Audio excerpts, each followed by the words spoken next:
Ladies and gentlemen, welcome back to the channel. Today we are making a DIY GoPro camera mount for your kayak. I've been looking all around YouTube to try to find the best version of this. I found different versions from like Fluke Master and other people who have made their own DIY camera mounts for their kayaks. And I've kind of combined all of the different ideas. So in this video, we're gonna make it and I'll go through each step. This DIY requires no drilling.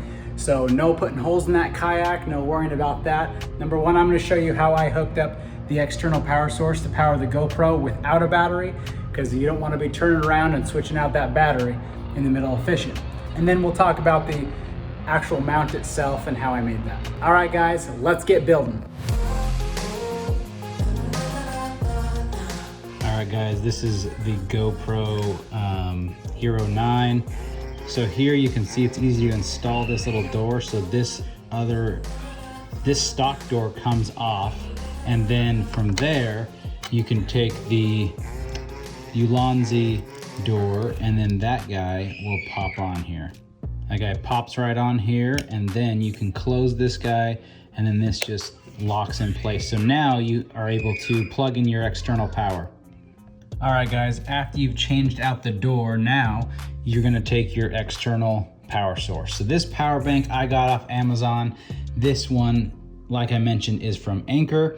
This is awesome. This guy lasts all day. I just went out earlier, went fishing. I was out for 3 hours recording straight, and this thing still has 3/4 power.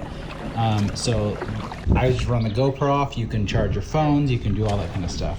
So I'll link in the description for this power bank here. So with this guy, now I have this, and then I bought 2 of these cords from, I think it's a USB-A to a USB-C here. So this came as a double pack on Amazon also.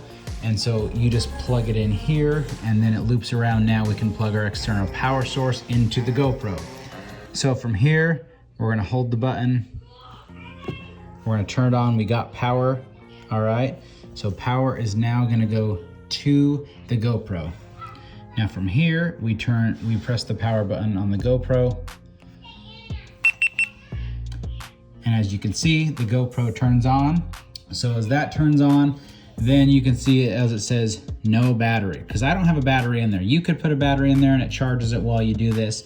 But for me, I just don't even put the battery in. I save those for just in case. So now this thing is now powering the GoPro. So earlier when I went out, I had this thing running the whole time. So, and I like to set it on voice commands. So then you can tell it to start recording, you can tell it to stop recording without turning around and having to mess with it. Also, you can mess with how you like to record. So this is the point of view. You can then turn it to different settings to what you want your camera angle and everything to look like while you're out on the water. Just remember, caution here with this Ulanzi door. Now, once you put this on, this thing is now susceptible to water damage. So you don't want anything to get submerged or anything like that. Be waterproof, you gotta switch back. So this setup right here is awesome. You could put this in a little backpack in your pocket or whatever, and you could hook this onto the chesty, for your chest view, or you could put it up on the stand like we're doing. So awesome. As you can see, the power is still well above full here. So we could run this all day. All right guys, I got all my pieces here. So I got a 1-inch piece of pipe. This is a 2-foot length.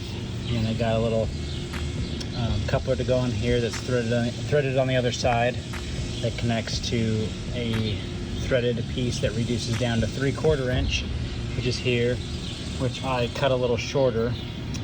Then I got an end cap with a 1/4 inch 20 bolt, and then got a locking washer after I drilled a hole through it. So then that can go through there. Then for the GoPro, I got the little mount here. This piece down here is sold separately. That one is gonna then go onto here.